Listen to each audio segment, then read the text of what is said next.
Welcome to the Payment Shed podcast live here at MPE. Today and this morning, our first interview of today, we are joined by Lincoln Dundas, VP of Partnerships and Enablement at Optty. Thanks for joining us, Lincoln. Not a Tell us problem a bit at all, more guys. about yourself and Optty. Yeah, so I'm Link, and at Optty we're I guess like a white label payment infrastructure, a layer in that sense. So we've integrated over 150 payment brands into our stack, and then we provide that single API to banks, orchestrators, gateways, schemes all across the world, so that then they can provide that downstream to their clients. Nice. And look, in the payments world, we talk about fragmentation. What is fragmentation and what's driving it? Because is it a buzzword, or actually is there some thought behind the word itself?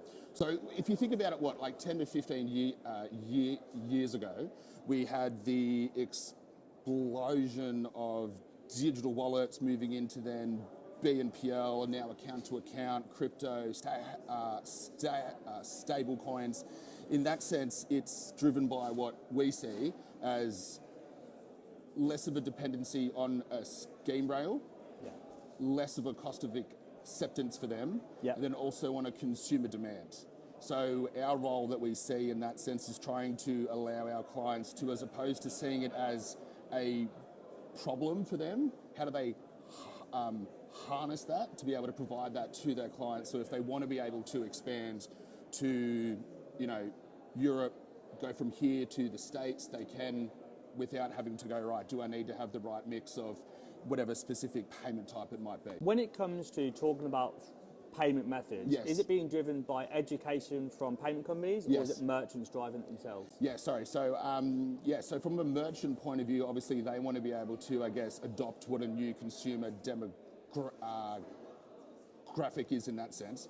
So if they're selling something which has got a high AOV, then they want to be able to switch on Scala Pay, Afterpay, Klarna, whatever it might be. And then with the government mandated LPMs, with being fee-free, so some countries like Greece have to have that for their clients. Makes sense. We talk about having the right mix of payment methods, as you mentioned, in each country. Why is it specialised payment methods over LPMs or APMs? Yeah, so if we think about that 4 billion people in the world don't have access to cards. So the alternative in that sense is actually what the norm would be, say in some parts of the world where it's telcos that own the digital wallet there. They're not, funding source is not a bank account, funding source is not a card. So if that's 90% of what the population uses to then check out, that's not what the alternative is. That's the norm.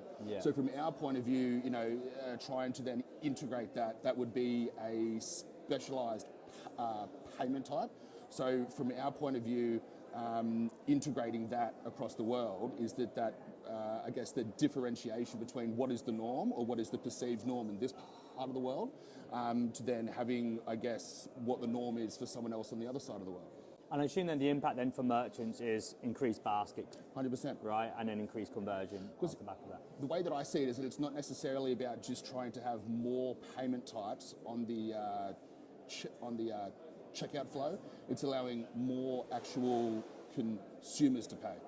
It's not always about just going, I need to have 10 different ways to pay on my checkout flow. It's, I know that there's a consumer demographic that sits behind why I've switched that on.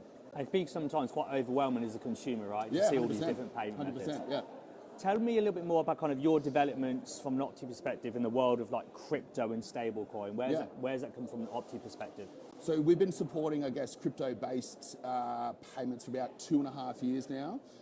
So for that, like very specific value exchange format that it is, and I think the legitimization of it by certain like central bank digital currencies in that sense, also PayPal, stablecoin, that's been a lot of the adoption that we've seen, and then having the inbound requests, which is quite rare, right? So having on the retail and professional services side, so for sole traders and whatnot, having their invoices paid, they're requesting to have crypto and stablecoin for that, using it as cross a border.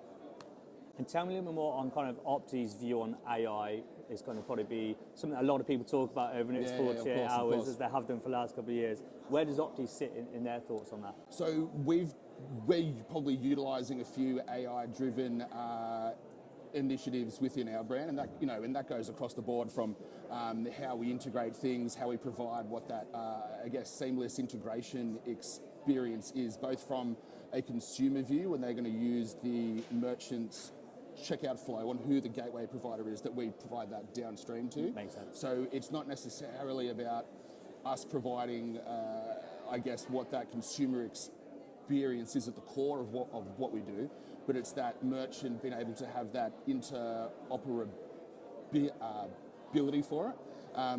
So that's, I guess, what we're trying to make it smooth and seamless. And then if we can adapt and scale at speed, we're going to be able to do that as well. Perfect. And when I talk about open banking sort of people, we talk about wallet-based and wallet-based payments. What are your thoughts on wallet-based payments right now? Well, I think, as I was saying before, I think that over 50% of e-commerce across the globe is processed on an APM, an SPM, as I was saying before.